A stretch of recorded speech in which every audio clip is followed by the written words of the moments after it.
थप्पड़ से डर नहीं लगता साहब, प्यार से डर लगता है। Not afraid of slaps dear, I am afraid of love. मोहब्बत का ऐलान चौराहे पर करेंगे। We'll declare love at the crossroads.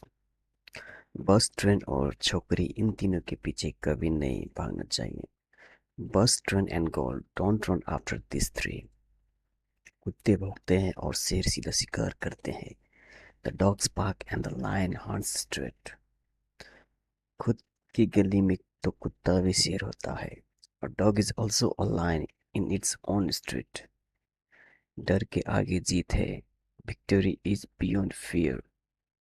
जा सिमरन जी ले अपनी जिंदगी। गो सिमरन लिव योर लाइफ।